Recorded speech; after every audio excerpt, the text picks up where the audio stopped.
Healthy sperms ಅನ್ನ ಬೇಗ improve ಮಾಡ್ಕೊಳ್ತಾ ಹೇಗೆ ಗರ್ಭಿಣಿ ಆಗಬಹುದು. ಇನ್ಫರ್ಟಿಲಿಟಿ ಕೇಸಸ್ ಅಂತ ನೋಡಿದಾಗ ಕಪಲ್ಸ್ ಇಬ್ರಿಗೂ ಟೆಸ್ಟ್ ಮಾಡಿಸಿದಾಗ 40% ಮೇಲಲ್ಲಿ ಅಂದ್ರೆ ಪುರುಷರಲ್ಲಿ ಪ್ರಾಬ್ಲಮ್ ಕಂಡು ಬಂದಿರೋದು ಸಹಜ. ಇವಾಗಿನ ಕಾಲದಲ್ಲಿ ಪುರುಷರಲ್ಲಿ ಸಹಜವಾಗಿ ಕಂಡು ಬರುವಂತಹ ಒಂದು ಸಮಸ್ಯೆ ಅಂತ ಹೇಳಿದ್ರೆ ಸ್ಪರ್ಮ್ ನ ಕೌಂಟ್ ಕಡಿಮೆ ಇರುತ್ತೆ, ಇಲ್ಲ ಮೊಟಿಲಿಟಿ ಚಲನಶೀಲತೆ ಕಡಿಮೆ ಇರುತ್ತೆ, ಇಲ್ಲ ಓವರ್ ಆಲ್ ಸ್ಪರ್ಮ್ ನ ಕ್ವಾಲಿಟಿ ಕಡಿಮೆ ಇರುತ್ತೆ ಅಂತ ಹೇಳ್ಬೋದು. ಸ್ಪರ್ಮ್ ನ ಪ್ಯಾರಾಮೀಟರ್ಸ್ ತುಂಬಾನೇ ಲೋ ಆಗಿರುತ್ತೆ. ಸೊ ಹೀಗಿದ್ದಾಗ ಕಪಲ್ಸ್ ಪ್ರೆಗ್ನೆನ್ಸಿ ಪ್ಲಾನಿಂಗ್ ಮಾಡುವಾಗ ಅವರಿಗೆ ತುಂಬಾನೇ ಡಿಲೇ ಆಗ್ಬೋದು, ಇಲ್ಲ ಪ್ರೆಗ್ನೆನ್ಸಿ ರಿಸಲ್ಟ್ಸ್ ಬಂದ್ರೂ ಅದು ಮಿಸ್ಕ್ಯಾರೇಜಸ್ ಅಬೋರ್ಷನ್ಸ್ ಆಗೋದು, ಸ್ಪರ್ಮ್ ನ ಕ್ವಾಲಿಟಿ ಕಡಿಮೆ ಇತ್ತು, ಸ್ಪರ್ಮ್ ನ ಕ್ವಾಲಿಟಿ ಚೆನ್ನಾಗಿಲ್ಲ ಅಂದ್ರೂ ಆಗುವಂತದ್ದು. ನಮ್ಮ ಹತ್ರ ತುಂಬಾ ಜನ ಕ್ಲೈಂಟ್ಸ್ ನಮ್ಮ ಮದ್ದನ್ನ ಆರ್ಡರ್ ಮಾಡ್ಕೊಳ್ತಾರೆ. ಅವಾಗ ನಾವು ಅವರಿಗೆ ಸ್ಪೆಷಲಿ ಬೋತ್ ಕಪಲ್ಸ್ ಇಬ್ರು ಟ್ರೈ ಮಾಡಿದ್ರೆ ತುಂಬಾ ಒಳ್ಳೆ ರೀತಿ ರಿಸಲ್ಟ್ಸ್ ಬರುತ್ತೆ ಅಂತ ಹೇಳ್ತೀವಿ. ಯಾಕೆಂತ ಹೇಳಿದ್ರೆ ಇವಾಗಿನ ಒಂದು ಜನರೇಷನ್ ಅಲ್ಲಿ ತುಂಬಾ ಜಾಸ್ತಿ ಸ್ಟ್ರೆಸ್ ಒಳಗಾಗಿರ್ತಾರೆ, ಎಕ್ಸರ್ಸೈಸ್ ಮಾಡೋದಿಲ್ಲ, ಹಾಗೆ ತುಂಬಾ ಪಲ್ಯೂಷನ್ಸ್, ಟಾಕ್ಸಿನ್ಸ್, ಮೈನ್ ರೀಸನ್ ಒಬೆಸಿಟಿ ಇಂದಾನು ಪುರುಷರಲ್ಲಿ ಸ್ಪರ್ಮ್ ನ ಕ್ವಾಲಿಟಿ ತುಂಬಾನೇ ಕಡಿಮೆ ಆಗಿರುತ್ತೆ. ಸೊ ಹೀಗಿದ್ದಾಗ ಕೇವಲ ಒಬ್ರು ಮಾತ್ರ ಇಲ್ಲಿ ಮೆಡಿಸಿನ್ಸ್ ತಗೊಳ್ತಾ ಇದ್ದಾರೆ, ಒಬ್ರು ಮಾತ್ರ ಟಿಪ್ಸ್ ಗಳನ್ನ ಫಾಲೋ ಮಾಡಿ ಲೈಫ್ ಸ್ಟೈಲ್ ಮಾಡಿಫಿಕೇಶನ್ ಮಾಡ್ಕೊಂಡು ಹೆಲ್ತಿಯಾಗಿ ಬೇಬಿ ಪ್ಲಾನ್ ಮಾಡ್ತಾ ಇದ್ದಾರೆ ಅಂತ ಹೇಳಿದ್ರೆ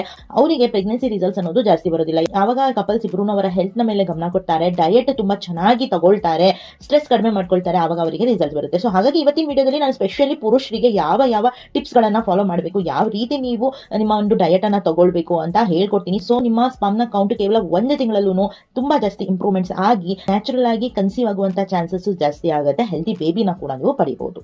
ಇವಾಗಿನ ಒಂದು ಸೆಡೆಂಟರಿ ಲೈಫ್ ಸ್ಟೈಲ್ ಇಂದ ಆದಷ್ಟು ಕೂತ್ಕೊಂಡೇ ಕೆಲಸ ಮಾಡ್ತಾ ಇರುವಂತಹ ಕಾರಣದಿಂದ ಹೊಟ್ಟೆಯಲ್ಲಿ ಬೊಜ್ಜಿನ ಒಂದು ಶೇಖರಣೆ ಜಾಸ್ತಿ ಆಗ್ತಾ ಇದೆ ಅಂತ ಹೇಳಿದ್ರೆ ತಪ್ಪಾಗಲ್ಲ. ಪುರುಷರಿಗೆ ಹೊಟ್ಟೆ ಮುಂದೆ ಬಂದು ಹೊಟ್ಟೆ ಸುತ್ತ ಬೊಜ್ಜಾಗಿದ್ರೆ ಅವರಲ್ಲಿ ಆಟೋಮೆಟಿಕಲಿ ಸ್ಪರ್ಮ್ ನ ಕೌಂಟ್ ಕಡಿಮೆ ಆಗುತ್ತೆ. ಹೇಗೆ ಅಂತ ಕೇಳೋದಾದ್ರೆ ಯಾವಾಗ ಪುರುಷರ ಹೊಟ್ಟೆಯ ಸುತ್ತ ಫ್ಯಾಟ್ ಅನ್ನೋದು ಹೆಚ್ಚಾಗಿ ಹೋಗುತ್ತೋ ಆವಾಗ ಅವರಲ್ಲಿ ಟೆಸ್ಟೋಸ್ಟೆರಾನ್ ಹಾರ್ಮೋನ್ ಅನ್ನೋದು ಕಡಿಮೆ ಆಗುತ್ತೆ, ಉತ್ಪತ್ತಿ ಆಗೋದಿಲ್ಲ ಅಷ್ಟಾಗಿ. ಸೊ ಹಾಗಾಗಿ ಮೇನ್ ನಾವು ನಮಗೆ ಬೇಕಾಗಿರುವಂತಹ ಹಾರ್ಮೋನ್ಸ್ ಸ್ಪರ್ಮ್ ನ ಪ್ರೊಡಕ್ಷನ್ ಗೆ ಟೆಸ್ಟೋಸ್ಟೆರಾನ್ ಅಂತ ಹೇಳಿದ್ರೆ ತಪ್ಪಾಗಲ್ಲ. ಸೊ ಟೆಸ್ಟೋಸ್ಟೆರಾನ್ ಯಾವಾಗ ಕಡಿಮೆ ಆಗುತ್ತೋ ಆಟೋಮೆಟಿಕ್ ಪುರುಷರ ಒಂದು ವೀರ್ಯದಲ್ಲಿ ವೀರ್ಯಾಣುವ ಸಂಖ್ಯೆ ಕಡಿಮೆ ಆಗ್ತಾ ಹೋಗುತ್ತೆ. ಸೊ ಹಾಗಾಗಿ ಆದಷ್ಟು ನಾವು ಕುತ್ಕೊಂಡೆ ಕೆಲಸ ಮಾಡ್ತಾ ಇರುವಂತಹ ಕಾರಣದಿಂದ ಬೆಳಗ್ಗೆ ಇದ್ದಾಗ ಒಂದು 25 to 30 ಮಿನಿಟ್ಸ್ ತುಂಬಾನೇ ಆಕ್ಟಿವ್ ಆಗಿ ಯಾವ್ದಾದ್ರು ಒಂದು ಎಕ್ಸರ್ಸೈಸ್, ಯೋಗಾನೋ ಇಲ್ಲ ಜಿಮ್ಮಿಗೆ ಹೋಗೋದು, ಈ ರೀತಿ ಒಂದು ಚಟುವಟಿಕೆಯಲ್ಲಿ ಭಾಗವಹಿಸಬೇಕಾಗುತ್ತೆ. ಹಾಗೆ ಡಯಟ್ ಅಂತ ನೋಡಿದಾಗ ತುಂಬಾನೇ ಕಡಿಮೆ ಪ್ರಮಾಣದಲ್ಲಿ ಫ್ಯಾಟ್ ಅನ್ನೋದು ತಗೊಳ್ಬೇಕು. ಹಸಿರು ಸೊಪ್ಪು ತರಕಾರಿಗಳನ್ನ, ಬೇಳೆ ಕಾಳುಗಳನ್ನ ಆದಷ್ಟು ಜಾಸ್ತಿ ತಗೊಳ್ಳಿ. ಹಾಗೆ ಫ್ಯಾಟ್ ಅನ್ನೋದು ಆದಷ್ಟು ಕಡಿಮೆ ಮಾಡ್ಬಿಡಿ. ಸೊಪ್ಪು ತರಕಾರಿಗಳನ್ನ ತಗೊಳ್ಳಿ. ಚಪಾತಿ ತಗೊಳ್ತಿದ್ದೀರಾ ಅಂದ್ರೂ ನೀವು ಎಣ್ಣೆಯನ್ನ ಬಳಸದೇನೆ ಮಾಡ್ಕೊಂಡು ತಮ್ಮ ಚಪಾತಿಯನ್ನ ತಗೊಳ್ಬಹುದು. ಹಾಗೆ ಗ್ರೀನ್ ಟೀ ಇಂದಾನು ನಿಮಗೆ ತುಂಬಾ ಬಹಳಷ್ಟು ಲಾಭಗಳಿವೆ. ಆಮ್ಲ ರಸವನ್ನ ನೀವು ತಗೊಳ್ಬಹುದು. ಸೊ ಈ ರೀತಿ ಮಾಡಿದ್ರೆ ಅಂದ್ರೆ ನಿಮ್ಮಲ್ಲಿ ಹೊಟ್ಟೆ ಸುತ್ತ ಇರುವಂತಹ ಫ್ಯಾಟ್ ಕರಗಿಗೆ ತುಂಬಾನೇ ಸಹಾಯ ಆಗುತ್ತೆ. ಟೆಸ್ಟೋಸ್ಟೆರಾನ್ ಹಾರ್ಮೋನ್ ಜಾಸ್ತಿ ಆಗಿ ಸ್ಪರ್ಮ್ ನ ಪ್ರೊಡಕ್ಷನ್ ಜಾಸ್ತಿ ಆಗುತ್ತೆ ಅಂತ ಹೇಳಿದ್ರೆ ತವಾಗ. ಪುರಾತನ ಕಾಲದಿಂದನೂ ನಮ್ಮ ಹಿರಿಯರು ಹೇಳ್ತಾ ಇರುವಂತಹ ಫುಡ್ಸ್ ಅದು ಸ್ಪೆಷಲಿ ಪುರುಷರಿಗೆ ಅಂತ ಹೇಳಿದ್ರೆ ದಾಳಿಂಬೆ ಆಗಿರ್ಬೋದು, ಬೀಟ್ರೂಟ್ ಆಗಿರ್ಬೋದು, ಟೊಮ್ಯಾಟೋಸ್ ಆಗಿರ್ಬೋದು, ಇದರ ಬಗ್ಗೆ ನಾನು ಡೀಟೇಲ್ ವಿಡಿಯೋ ಕೂಡ ಸಪರೇಟ್ ಆಗಿ ಮಾಡಿದೀನಿ. ಯಾವ ರೀತಿ ಇದು ಪುರುಷರಿಗೆ ಅವರ ಸ್ಪರ್ಮ್ ಕೌಂಟ್ ಇನ್ಕ್ರೀಸ್ ಮಾಡ್ಕೊಳ್ಳೋದಕ್ಕೆ ಹೆಲ್ಪ್ ಮಾಡಿದೆ ಅಂತ. ನಮ್ಮ ಹತ್ರ ಕ್ಲೈಂಟ್ಸ್ ಪಾಸಿಟಿವ್ ಫೀಡ್ಬ್ಯಾಕ್ ತಂದಾಗ ನಾವು ಅವರಿಗೆ ಕೆಲವಷ್ಟು ಕ್ವಶನ್ಸ್ ಗಳನ್ನ ಕೇಳ್ತೀವಿ. ಯಾವ ಟಿಪ್ಸ್ ಗಳನ್ನ ನೀವು ಫಾಲೋ ಮಾಡಿದ್ರಿ ನಮ್ಮ ಮನೆ ಜೊತೆಗೆ ಅಂತ. ಅವ್ರು ಹೇಳ್ತಾರೆ ನಮ್ಮ ಹಸ್ಬೆಂಡ್ ಗೆ ನಾವು ಡೈಲಿ ಪೊಮೊಗ್ರಾನೇಟ್ ಕೊಡ್ತಾ ಇದ್ವಿ, ದಾಳಿಂಬೆ ಕೊಡ್ತಾ ಇದ್ವಿ. ಹಾಗೇನೆ ಟೊಮ್ಯಾಟೋ ಸೂಪ್ ನಾನು alternative days must and should ಅಂತ ಹೇಳ್ತೀನಿ. ಸೊ ಅದರಲ್ಲೂ ಡಿನ್ನರ್ ಅಲ್ಲಿ ತಗೊಳ್ಳಿ ಅಂತ. ಯಾಕಂತ ಹೇಳಿದ್ರೆ ಟೊಮ್ಯಾಟೋಸ್ ನೀವು ಹಾಗೆ ತಗೊಳ್ಳೋದ್ರಿಂದ ಅದನ್ನ ಕುಕ್ ಮಾಡಿ ನೀವು ತಗೊಂಡ್ರೆ ಇರುವಂತಹ ಲೈಕೋಪೇನ್ ಅನ್ನುವಂತ ಅಂಶದಿಂದ ಪುರುಷರಲ್ಲಿ ಸ್ಪರ್ಮ್ ನ ಕೌಂಟ್ ಎಲ್ಲಾನು ಇಂಪ್ರೂವ್ ಆಗಕ್ಕೆ, ಅವರಲ್ಲಿ ಸ್ಪರ್ಮ್ ನ ಮೊಟಿಲಿಟಿ ಇಂಪ್ರೂವ್ ಆಗಕ್ಕೂ ತುಂಬಾ ಹೆಲ್ಪ್ ಮಾಡುತ್ತೆ. ಸೊ ಹಾಗಾಗಿ ಟೊಮ್ಯಾಟೋಸ್ ಆಗಿರ್ಬೋದು ಅಥವಾ ದಾಳಿಂಬೆ ಆಗಿರ್ಬೋದು, ಬೀಟ್ರೂಟ್ ಅನ್ನ ನೀವು ಪಲ್ಯ ಮಾಡ್ತಾನು ಸೇವನೆ ಮಾಡಬಹುದು, ಜ್ಯೂಸ್ ಮಾಡ್ತಾನು ಸೇವನೆ ಮಾಡಬಹುದು, ಹಾಗೆ ಸಲಾಡ್ ನ ರೀತಿ ಕೂಡ ತಗೋಬಹುದು. ತುಂಬಾ ಜನರಿಗೆ ಡೈಜೆಷನ್ ಇಶ್ಯೂ ಆಗುತ್ತೆ ಹಾಗೆ ಹಸಿದು ತಿನ್ನೋದ್ರಿಂದ. ಸೊ ಹಾಗಾಗಿ ಅವರು ಕುಕ್ ಮಾಡಿನೂ ಕೂಡ ತಗೋಬಹುದು ಅಂತ ಹೇಳಿದೀನಿ. ಹಾಗೆ ತುಂಬಾ ಜನ ಪುರುಷರಿಗೆ ಸ್ಪರ್ಮ್ ಕೌಂಟ್ ತುಂಬಾನೇ ಕಡಿಮೆ ಇರುತ್ತೆ, ಆಲಿಗೋಸ್ಪರ್ಮಿಯಾ ಇರುತ್ತೆ, ಆಜೋಸ್ಪರ್ಮಿಯಾ ಇರುತ್ತೆ. ಸೊ ಇಂಥವರಿಗೆ ಕಲೌಂಜಿ ಸೀಡ್ಸ್ ಆಯಿಲ್ ಅನ್ನ ತಗೊಳಕ್ಕೆ ಹೇಳ್ತೀನಿ. 3 ರಿಂದ 5 ಡ್ರಾಪ್ಸ್ ಬೆಳಗ್ಗೆ ಖಾಲಿ ಹೊಟ್ಟೆಲಿ ತಗೊಳ್ಳಿ ಅಂತ ಹೇಳ್ತೀನಿ. ಇದರಿಂದಾನು ತುಂಬಾ ಚೆನ್ನಾಗಿ ರಿಸಲ್ಟ್ಸ್ ಬರುತ್ತೆ. ಯಾಕಂದ್ರೆ ಇದ್ರ ತುಂಬಾ ಹೇರಳವಾಗಿ ಆಂಟಿ ಆಕ್ಸಿಡೆಂಟ್ಸ್ ಇರೋದ್ರಿಂದ ತುಂಬಾ ಚೆನ್ನಾಗಿ ಹೆಲ್ಪ್ ಆಗುತ್ತೆ. ತುಂಬಾ ಜನರಿಗೆ ಕಲೌಂಜಿ ತಗೊಳ್ಳೋದ್ರಿಂದ ಬಾಡಿಯಲ್ಲಿ ಹೀಟ್ ಆಗುತ್ತೆ. ಸೊ ನಿಮಗೇನಾದ್ರೂ ಆ ರೀತಿ ಆಗ್ತಾ ಇದೆ ಅಂತ ಹೇಳಿದ್ರೆ ಸ್ಟಾಪ್ ಮಾಡಿ, ಕ್ವಿಟ್ ಮಾಡಿ. ಯಾಕಂತ ಹೇಳಿದ್ರೆ ಎಲ್ಲರ ದೇಹ ಒಂದೇ ರೀತಿ ಇರೋದಿಲ್ಲ, ಎಲ್ಲರ ದೇಹ ಒಂದೇ ರೀತಿ ಪ್ರತಿಕ್ರಿಯೆ ಕೊಡೋದಿಲ್ಲ. ಇಲ್ಲ ಸೂಟ್ ಆಗ್ತಾ ಇದೆ ಅಂದ್ರೆ ತುಂಬಾ ಒಳ್ಳೆಯದು. ಇದನ್ನು ನೀವು ಆಯಿಲ್ ಒಂದು ರೂಪದಲ್ಲಾದ್ರೂ ತಗೋಬಹುದು, ಇಲ್ಲ ಪೌಡರ್ ನ ಫಾರ್ಮ್ ಅಲ್ಲಿ 2-3 ಚುಟಿಕೆಗೆ ಒಂದ್ ಸ್ವಲ್ಪ ಹನಿಯನ್ನ ಅಂದ್ರೆ ಜೇನುತುಪ್ಪವನ್ನ ಬೆರೆಸಿ ಅದನ್ನ ಖಾಲಿ ಹೊಟ್ಟೆಗೆ ತಗೊಳ್ಳೋದ್ರಿಂದಾನು ತುಂಬಾ ಚೆನ್ನಾಗಿ ಹೆಲ್ಪ್ ಆಗುತ್ತೆ. ಕಂಟಿನ್ಯೂಸ್ ಆಗಿ 2 to 3 ಮಂತ್ಸ್ ನಾನು ಹೇಳಿರುವಂತಹ ಟಿಪ್ಸ್ ಗಳನ್ನ ನೀವು ಫಾಲೋ ಮಾಡಬೇಕಾಗುತ್ತೆ. ಮೆಂತೆ ಕಾಳನ್ನ ನೆನೆಸಿ ಖಾಲಿ ಹೊಟ್ಟೆಗೆ ನೀವು ಸೇವನೆ ಮಾಡಬಹುದು. ಅದರ ನೀರನ್ನ 1 ರಿಂದ 2 ಲವಂಗವನ್ನ ನೆನೆಸಿ ಆ ಒಂದು ನೀರನ್ನ ಕೂಡ ಬೆಳಗ್ಗೆ ಖಾಲಿ ಹೊಟ್ಟೆಗೆ ಸೇವನೆ ಮಾಡೋದ್ರಿಂದಾನು ಸ್ಪರ್ಮ್ ಕೌಂಟ್ ಜಾಸ್ತಿ ಆಗುತ್ತೆ. ಈ ಒಂದು ಮೆಂತೆ ಕಾಳಿನ ಟಿಪ್ಸ್ ಆಗಿರ್ಬೋದು ಅಥವಾ ಲವಂಗದ ಟಿಪ್ಸ್ ಆಗಿರ್ಬೋದು ನಿಮಗೆ ಸಪರೇಟ್ ವಿಡಿಯೋ, ಡೀಟೇಲ್ ವಿಡಿಯೋ ಸಿಗುತ್ತೆ. ಅದನ್ನ ಕೂಡ ಹೋಗಿ ನೀವು ನೋಡಬಹುದು ಯಾವ ರೀತಿ ಇದನ್ನ ಸೇವನೆ ಮಾಡಬೇಕು ಅಂತ.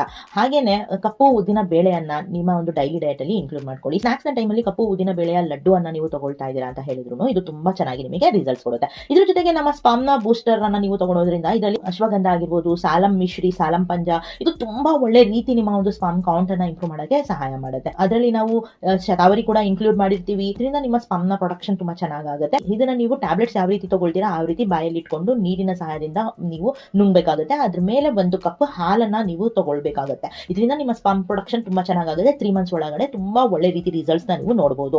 ನಮ್ಮ ಹತ್ರ ಒಲಿಗೋಸ್ಪರ್ಮಿಯಾ, ಅಜೋಸ್ಪರ್ಮಿಯಾ ಪೇಷಂಟ್ಸ್ ಕೂಡ ಲೋ ಕೌಂಟ್, ಲೋ ಮೊಟಿಲಿಟಿ ಇರುವಂತಹ ಒಂದು ಪೇಷಂಟ್ಸ್ ಕೂಡ ಇದನ್ನ ತಗೊಂಡು ನಮಗೆ ಫೀಡ್ಬ್ಯಾಕ್ ಅನ್ನ ಕೊಟ್ಟಿದ್ದಾರೆ. ತುಂಬಾ ಚೆನ್ನಾಗಿ ರಿಸಲ್ಟ್ಸ್ ತಗೊಂಡಿದ್ದಾರೆ. ಸೊ ನಿಮ್ಮ ಬಾಡಿಗೂ ಇದು ಸೂಟ್ ಆಗುತ್ತೆ ಅಂತ ಹೇಳಿದ್ರೆ ಡೆಫಿನೆಟ್ಲಿ ನೀವು ಇದನ್ನ ಟ್ರೈ ಮಾಡಿ ಅಂತ ಹೇಳ್ತೀನಿ. ತುಂಬಾ ಚೆನ್ನಾಗಿ ರಿಸಲ್ಟ್ಸ್ ಬರುತ್ತೆ.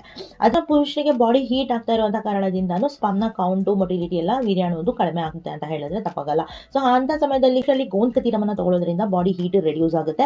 ಹಾಗೆ ಮಜ್ಜಿಗೆನೂ ಕೂಡ ಟ್ರೈ ಮಾಡಬಹುದು. ನಮಗೆ ಜಿಂಕ್ ಅಂಶ ಜಾಸ್ತಿ ಬೇಕಾಗಿರೋದ್ರಿಂದ ಪುರುಷರಿಗೆ ಸ್ಪರ್ಮ್ ನ ಪ್ರೊಡಕ್ಷನ್ ಅಲ್ಲಿ ಹೆಲ್ಪ್ ಮಾಡೋದಕ್ಕೆ ನೀವು ಪಂಪ್ಕಿನ್ ಸೀಡ್ಸ್ ಅನ್ನ 1 ರಿಂದ 2 ಚಮಚ ಡೈಲಿ ತಗೊಳ್ಳಿ. ಹಾಗೆ ವಾಲ್ನಟ್ಸ್ 1 ರಿಂದ 2 ಡೈಲಿ ತಗೊಳ್ಳಿ. ಹಾಗೆ ಅದ್ರ ಜೊತೆಗೆ ಸ್ಪ್ರೌಟ್ಸ್ ಅಂದ್ರೆ ಮೊಳಕೆ ಕಟ್ಟಿದ ಕಾಳುಗಳು 1 ಬೌಲ್ ಅಷ್ಟು ನೀವು ಮಧ್ಯಾಹ್ನದ ಟೈಮು ಇಲ್ಲ ಬ್ರೇಕ್ಫಾಸ್ಟ್ ಅಲ್ಲಿ ಇನ್ಕ್ಲೂಡ್ ಮಾಡ್ಕೊಂಡ್ರೆ ತುಂಬಾನೇ ಒಳ್ಳೇದು ಅಂತ ಹೇಳ್ತೀನಿ. ಹಾಗೆ ಮೊರಿಂಗಾ ಪೌಡರ್ ಅನ್ನ ಯೂಸ್ ಮಾಡ್ಕೊಳ್ಳಿ. ಮೊರಿಂಗಾ ಪೌಡರ್ ನಿಮಗೆ ಆನ್ಲೈನ್ ಅಲ್ಲಿ ಸಿಗುತ್ತೆ. ಇಲ್ಲ ತುಂಬಾ ಜನ ಇದರ ಒಂದು ಮರವನ್ನು ಕೂಡ ಹಾಕಿರ್ತಾರೆ. ಅಲ್ಲಿಂದ ನೀವು ಫ್ರೆಶ್ ಆಗಿ ಲೀವ್ಸ್ ತಗೊಂಡು ಬಂದು ನೀವು ಪೌಡರ್ ನ ಮಾಡಿ ಒಣಗಿಸಿ ಪೌಡರ್ ಮಾಡಿ ಇಟ್ಕೊಳ್ಳಿ. ಇದನ್ನ 1 ಗ್ಲಾಸ್ ನೀರಲ್ಲಿ 1/4 ರಿಂದ ಅರ್ಧ ಚಮಚ ನೀವು ಮೊರಿಂಗಾ ಪೌಡರ್ ಅನ್ನ ನೀವು ಹಾಕಿ ತಗೊಳ್ತಾ ಇದ್ದೀರಾ ಅಂತ ಹೇಳಿದ್ರೆ ಇದರಿಂದನೂ ನಿಮ್ಮ ಸ್ಪರ್ಮ್ ನ ಕೌಂಟು, ಮೊಟಿಲಿಟಿ ಎಲ್ಲ ಇಂಪ್ರೂವ್ ಆಗೋಕ್ಕೆ ತುಂಬಾನೇ ಸಹಾಯ ಆಗುತ್ತೆ. ಯಾಕಂತ ಹೇಳಿದ್ರೆ ಇದು ಐರನ್ ರಿಚ್, ಕ್ಯಾಲ್ಸಿಯಂ ರಿಚ್ ಆಗಿರೋದ್ರಿಂದ ಸ್ಪರ್ಮ್ ನ ಪ್ರೊಡಕ್ಷನ್ ತುಂಬಾ ಚೆನ್ನಾಗಿ ಹೆಲ್ಪ್ ಆಗುತ್ತೆ.